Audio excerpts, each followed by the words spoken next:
రెండవ ప్రపంచ యుద్ధము, మొదటి ప్రపంచ యుద్ధం అని ఈ మధ్య నేను హిస్టరీ ఎక్కువగా చదువుతున్నాను. ఆ హిస్టరీ చదివేటప్పుడు హిట్లర్ అనేవాడు మధ్యలో ఒక సందర్భంలో జర్మనీని పరిపాలన చేస్తూ ఉంటాడు. ఈ హిట్లర్ అనేవాడు జర్మనీని పరిపాలన చేసేటప్పుడు అక్కడ 6 లక్షల మంది యూదుల్ని ఏం చేస్తాడో తెలుసా? 6 లక్షల మందిని ఊచకోత కోసి చంపేస్తాడు. 6 లక్షల మంది యూదులను.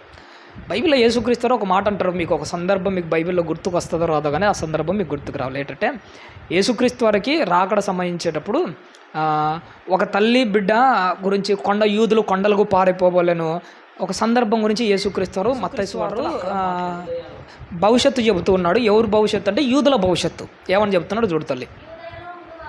యూదయలో ఉండువారు కొండలకు పారిపోవలను, మిద్దె మీద ఉండువారు తన ఇంటిలో నుండి ఏదైనాను తీసుకొని పోవుటకు దిగకూడదు. పొలంలో ఉండువాడు తన బట్టలు తీసుకొని పోవుటకు ఇంటికి రాకూడదు.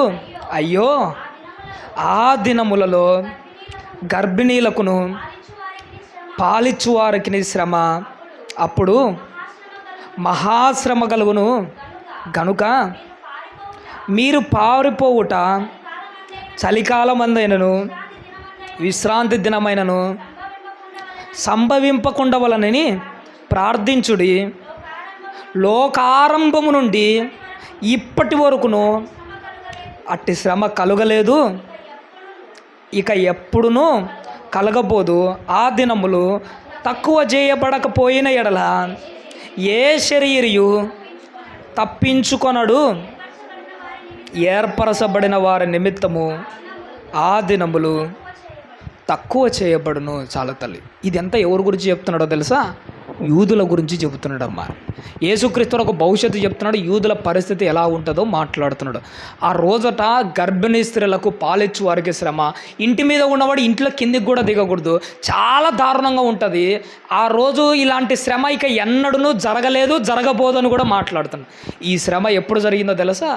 యేసుక్రీస్తు వారు 2000 సంవత్సరాల క్రితం చెప్పిన ఈ శ్రమ జర్మనీ దేశంలో 19వ శతాబ్దంలో జరిగిపోయింది. ఇది భవిష్యత్తు చెప్పాడు అప్పుడు, ఇప్పుడు జరిగింది 19వ శతాబ్దంలో. ఎలా చంపాడో తెలుసా ఈ యూదులను? ఈయన హిట్లర్ అనే ఆ దుర్మార్గుడు ఒక మాటలో చెప్పాడు. ఎంత క్రూరంగా చంపుతాడంటే 6 లక్షల మంది యూదులు ఊచకోత కోసేస్తాడు. అప్పుడు వాళ్ళు చంపేటప్పుడట ఒక్క ఇన్ఫర్మేషన్ కూడా బయటికి పంపించేవాళ్ళు కదట. ఏమని చెప్పేవాడో తెలుసా? ఈ క్రిమి సంహారక మందులు వాడి పురుగులను చంపుతున్నామని పేపర్కి వేసేవాడట, టీవీలలో ప్రకటించేవాడట. ప్రపంచ ప్రజలందరూ వ్యవసాయం అభివృద్ధి చెందుతుందిలే అనుకున్నారట. కానీ తర్వాత బయటపడిన ఆ విషయాలన్నిటి చూచే వీడు క్రిమి సంహారకమని ఎవరిని చంపుతూ వచ్చాడో తెలుసా? మనుషులైన యూదులను చంపేవాడట. ఎలా చంపేవాడో తెలుసా? అడ్విట్స్ అని ఒక భయంకరమైన ఒక రూమ్ ఉంటుందట. ఆ రూమ్ లేకట యూదులందరూ ఒక్కొక్కరిని తీసుకుని వచ్చి లోపల పెడతాడట. పెట్టేసి ఒక్కసారిగా దాంట్లో గ్యాస్ పంపించి ఏం చేస్తాడో తెలుసా? చంపేస్తాడు.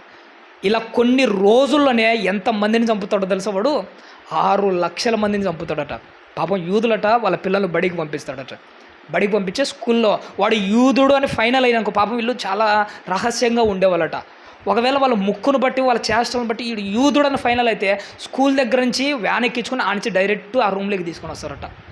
తీసుకొని వచ్చి ఒక్కొక్కరిని చిన్నపిల్లలులే, పెద్ద పిల్లలే, ముసలోళ్ళులే, ఆడోళ్ళులే, ప్రతి ఒక్కరిని ఏం చేసేవాడు తెలుసా? ఊచకోత చేశాడు.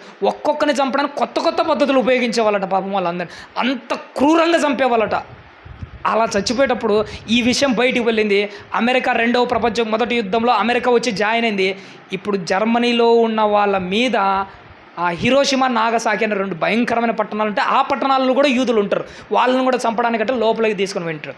ఇప్పుడు ఆ రూమ్లో ఉండి యూదులు అనుకునే వాళ్ళట. రూమ్లో చావడానికి రూమ్లోకి వెళ్ళింటారు. యుద్ధానికి వచ్చింటారట అమెరికా వాళ్ళు. ఎవరి మీదకి? జర్మనీ మీదకి చంపడానికి. ఆ లోపల చావడానికి పోయిన యూదులు అనుకునే వాళ్ళట. ఏమనుకునే వాళ్ళో తెలుసా? ఇప్పుడు అమెరికా వాళ్ళు యుద్ధానికి వస్తున్నారు. వాళ్ళు వచ్చి జర్మనీ మీద పడ్డాడంటే జర్మనీ పునాదులతో సహా కదిలింపబడుతుంది. జర్మనీలో అందరూ చచ్చిపోతాడు. ఆ రూమ్లో ఉన్న ఆయుధులు వాళ్ళ హృదయం మీద చేసుకొని అందరూ ఒక్క మాట అనుకున్నారట. ఆడు హిరోషిమా, నాగసాకి అనే పెద్ద అణుబాంబులు వేస్తే జర్మనీ మొత్తం చచ్చిపోతుంది. కానీ ఇక్కడున్న ఈ రూమ్లో ఉన్న యూదులమైన మనలో ఒక్కడు బ్రతికినా కానీ వాడు ఏమనుకున్నారట, మనలో ఒక్కడు ఒక అరగంట బతికినా కానీ అరగంట లోపు మనం చెప్పాల్సింది అన్నీ చెప్పేయాలన్నాడట. ఆ యూదులట రూమ్లోని మాట్లాడుకుంటున్నారట. ఏమనుకుంటున్నారు, ఇప్పుడు వాళ్ళు అమెరికా వాళ్ళు వచ్చి బాంబులు వేస్తే ఈ హిరోషిమా నాగసాకి మొత్తం పోతుంది. ఈ రూమ్లో మనము ఒక్కరం బ్రతికినా కానీ ఒక అరగంట బ్రతికినా కానీ యూదుల వల్ల ఎలా క్రూరంగా చంపాడో ప్రతిదీ పూసగుచ్చినట్టు చెప్పాలట. వీళ్ళు చంపుతూ ఉంటే వీళ్ళు గ్రంథాలు రాసి చిన్న చిన్న పాల క్యాన్లలో పెట్టి రూములలో భద్రపరిచేవాళ్ళట. అలా చంపడానికి చాలా తెగించినప్పుడల్లా అంత కోపంతో పగలు తీర్చుకోవడానికి వాళ్ళు చేసిన పనులన్నిటినట చాలా దారుణంగా రాసి పెట్టుకున్నారటండి. రాసి పెట్టుకొని లోపల రూములో పెట్టారట. అందులో ఒక్కడు మాత్రం కొంతమంది బతికారట. ఆ బాంబులు వేసినా కానీ బతికారట. ఈ బతికి బయటకు వచ్చిన యూదులట ఏమని చెప్పాలో తెలుసా, ఇన్ని రోజుల నుంచి జర్మనీలో జరుగుతున్నదేటో తెలుసా, యూదులమైన మమ్మల్ని ఊచకోత కోసేవాళ్ళట. ఫస్ట్ ఆ రూమ్లోకి తీసుకొని పోయేటప్పుడట ఫస్ట్ వాళ్ళ చెప్పులు తిప్పుతారట. ఆ చెప్పులు చూపించాడు, ఫోటోలు చూపించాడు, గుట్టలు పడిపోయాట. 6 లక్షల మంది చెప్పులు వాళ్ళ బట్టలు తీసుకొని పోయి రూమ్లో చచ్చిపోతే శవాళ్ళకి అక్కడ పెడితే పూడ్చొని కూడా బొచ్చరట. ఆ శవాల మధ్య ఎలకల మధ్య ఉంటూ అలానే చచ్చిపోతూ కుక్కలాగా బతికామని చెప్పేసి వాళ్ళు అడ్విస్ అనే ఆ చావు గదులన్నీ చూపించుకుంటూ ఏడ్చుకుంటూ గగ్గోలు పెట్టుకొని ఇన్ని రోజుల నుంచి మా బతుకు ఇదని తమ జీవితాన్ని ఇలా చెప్పుకోవడం అంట చేశారట. అలా చూసినప్పుడు నాకు అనిపించింది, వాళ్ళు పడిన బాధ వాళ్ళలో ఏమనుకున్నారు, ఒక్క అరగంట బ్రతుకుతే చాలు చెప్పాల్సిందంతా చెప్పేస్తాం. వాళ్ళ తెగింపు చూసినారా. కానీ క్రైస్తవులమైన మనం ఒకటే గుర్తుపెట్టుకోలేటో తెలుసా, ఒకవేళ మన చావు మన కళ్ళ ముందరకు వచ్చినప్పుడు ఒక్క అరగంట కాదు ఒక్క నిమిషం మనలో ఊపిరున్నా కానీ మనం ఏం చెప్పాలో తెలుసా, మనం చెప్పాలనుకున్న యేసుక్రీస్తే నిజమైన దేవుడు అనే ఆ ఒక్క నిమిషం తర్వాత మనము చచ్చిపోవాలి. ఇది మాత్రం గుర్తుపెట్టుకోవాలి. వాళ్ళు ఒక అరగంట బతుకుతే చాలు అరగంటలో చెప్పాల్సిందంతా మేము చెప్పేస్తాం. కానీ మనకు అరగంట కూడా అక్కర్లేదు, ఒక్క నిమిషం బతుకుతే చాలు ఆ ఒక్క నిమిషంలో మనం చెప్పాల్సిందన్నీ చెప్పాలట. ఈ మధ్య టెలిగ్రామ్లో, యూట్యూబ్లో, 3 ఇన్స్టాగ్రామ్లలో ఒక వీడియో వచ్చిందండి. ఒక వ్యక్తి పండగకి ఏం చేశాడో తెలుసా, పుంజుకోడు ఉంటుంది చూసినారా, దాన్ని తల కోసేసాడు. అది కోసేస్తే దాని చివర్లో ఒక చర్మం మిగిలిపోయి తల దాని మీద అలానే నిలబడింది. అది ఎగురుతుంది, రక్తం అంతా కారుతుంది, రక్తం అంతా బయటికి చిమ్ముతూ ఉంది. కానీ ఏమని అరుస్తుందో తెలుసు, అది ఆ ఒక్క 10 నిమిషాలు అదనే విలవిల్లాడుతుంది. అది అరుస్తుంది, కొక్కరోకో అని అరుస్తుంది. దాని రక్తం అట్ట గుండెలోంచి ఎందుకంటే మెడలోంచి పైకి రావాలి కదా, రావడానికి అవకాశం లేదు, ఆల్రెడీ కోసాడు.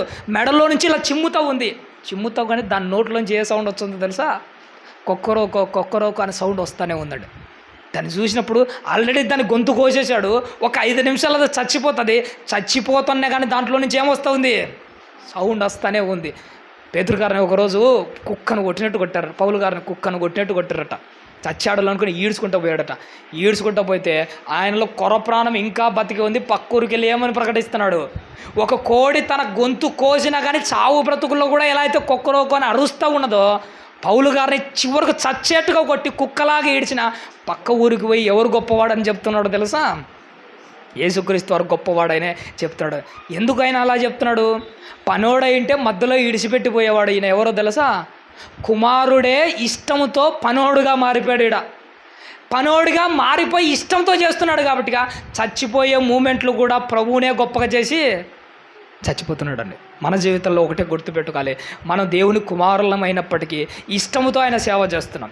ఇష్టంతో చేసేటప్పుడు చావైనా మనం వెనకడిగాం, కష్టమైనా వెనకడిగాం, ఇబ్బంది అయినా వెనకడుగు పోయాము, ఏదైనా కానీ మనం వెనకడుగు పోయాం. మన జీవితంలో ఒక్క నిమిషం ఉంటే చాలు, ఆ ఒక్క నిమిషంలోనే యేసుక్రీస్తు వారు గొప్పోడనే ఆ ఒక్క నిమిషాన్ని మనము ముగించాలి. మనకు ఎక్కువ ఏమీ అవసరమే లేదు. ఇందాక అనిల్ గారు ఒక మాట చెప్పాడు చూసినాడా, పేతురు గారిని పౌలు గారిని జైల్లో వేశాడు. ఆయన చేసిన పరిచయం మీద కొట్టారు, జైల్లో పడేశాడు. వాకేమైనా ఆగిపోయిందా? మిగతా వాళ్ళైతే ఏదైనా వేరే దాళ్ళ కోసం ఏమైనా పరిచయం చేస్తే కొట్టగానే దేవుణ్ణి నమ్ముకుంటే ఇన్ని కష్టాలు వస్తాయని కోడాలతో కొట్టగానే ఏం చేసేవాళ్ళు, పరిచర్యను ఆఫ్ చేసేవాళ్ళు. పాపం కొట్టారట, జైల్లో పడేసారట. జైల్లో పడేసిన కాలంగా మటసంగా కూర్చోకుండా ఆ నొప్పులతో కుయ్యో మరో నడిచారా. ఏం చేస్తున్నారట, పాటలు పాడుతున్నారట. అప్పుడు అనిపించింటుంది, అరే మీకు కుయ్యో మరో సౌండ్ రావాలి, నొప్పులు రావాలి, బాధతో సౌండ్ రావాల్సింది, కానీ పాటలు ఎట్ట వచ్చున్నాయిరా అని అనుకుంటే పౌలు గారు తన మనసులో నుంచి ఒక మాట అనుకుని ఉంటాడు, నేను ఎలా సేవకునయ్యానో తెలుసా, నేను యేసుక్రీస్తు వారి దాసుని ఎలా అయ్యానో తెలుసా, బలవంతంగా యేసుక్రీస్తు వారి దాసుని అయినవాని కాదు, నేను నాకు నచ్చే ఇష్టంతో దాసునయ్యాను. కొట్టినా నేను ఇదే చేస్తాను, తిట్టినా ఇదే చేస్తాను, చివరకు నన్ను చంపినా కానీ ఇది తప్ప వేరొకటి చేయరు. ఎందుకంటే ఇష్టంతో సేవ చేస్తున్నాడు కాబట్టిగా, ఇష్టంతో పని చేస్తున్నాడు కాబట్టిగా. నీ జీవితంలో నా జీవితంలో ఒకటే గుర్తుపెట్టుకోవాలి, ఇష్టంతో దేవుని పని చేయండి. ఇష్టంతో పని చేసేటప్పుడు లేట్ అయినా మనకు పెద్దగా ఫీల్ అనిపించదు. ఇష్టంతో పని చేసేటప్పుడు కష్టమైనా మనకు పెద్దగా ఫీల్ అనిపించదు. ఇష్టంతో చేసేటప్పుడు మనకు ఏమీ లేకపోయినా మనకు పెద్దగా ఫీలింగ్ ఏమీ రాదు. అందుకోసమే దేవుని పని అనగానే చిన్నదైనా పెద్దదైనా మొట్టమొదటి దాని మీద మనం ఏం పెంచుకోవాలో తెలుసా? ఇష్టం పెంచుకోవాలి. ఇష్టముతో దేవుని పని చేయాలి, ఇష్టముతో దేవుని పరిచర్య చేయాలి. ఇష్టంతో చేసే వాళ్ళంటేనే దేవునికి బాగా నచ్చుతారు. కాబట్టి దేవుడు పరిచర్య మీకు కూడా మేము ఇప్పుడు అప్పచెప్పాలనుకుంటున్నాం. ఎలా చేయండి? చిన్న పనైనా మీరు ఇష్టంగా చేయండి, పెద్ద పనైనా ఇష్టంగా చేయండి. ఏదైనా మేము చెయ్యము అనకాడు. బైబిల్ అంటాడు, నీ చేతికి వచ్చిన ఏ పనైనా నీ శక్తి లోపం లేకుండా ఆ పని మీద ఇష్టం పెంచుకోండి.